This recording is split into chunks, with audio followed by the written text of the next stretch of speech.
حضور اکرم صلی اللہ علیہ وآلہ وسلم کی صاحبزادیوں کو ابو لہب کے بیٹوں کا طلاق دینے کا واقعہ۔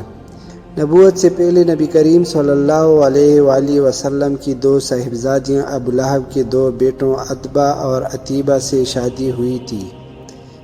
نبوت کے بعد جب حضور اکرم صلی اللہ علیہ وآلہ وسلم نے اسلام کی دعوت دینا شروع کی تو اس شخص نے اپنے دونوں بیٹوں سے کہا، میرے لیے تم سے ملنا حرام ہے، اگر تم حضور اکرم صلی اللہ علیہ وسلم کی بیٹیوں کو طلاق نہ دے۔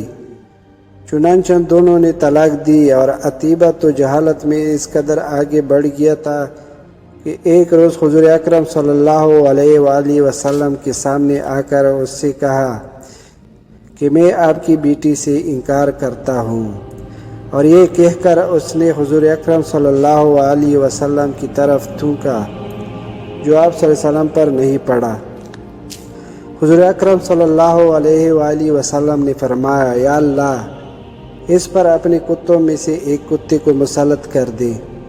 اس کے بعد عتیبہ اپنے باپ کے ساتھ شام کے سفر پر روانہ ہو گیا۔ دوران سفر میں ایک ایسی جگہ قافلے نے پڑاؤ کیا جہاں مقامی لوگوں نے بتایا کہ راتوں درندے آتے ہیں۔ ابو لہب نے اپنے ساتھی اہل قریش سے کہا کہ میرے بیٹے کی حفاظت کا کچھ انتظام کرو، کیونکہ مجھے آپ صلی اللہ علیہ وسلم کی بددعا کا خوف ہے۔ اس پر قافلے والوں نے عتیبہ کے گرد ہر طرف اونٹ بٹھا دیے، خود سو گئے۔ رات کو شیر آیا اور اونٹوں کے حلقے میں سے گزر کر اس نے عتیبہ کو مار ڈالا۔ تو اس کے ساتھ اجازت مانگتا ہوں، اللہ حافظ۔ اور دوستو، ہمارا چینل لائک اینڈ سبسکرائب ضرور کریں۔ شکریہ، اللہ حافظ۔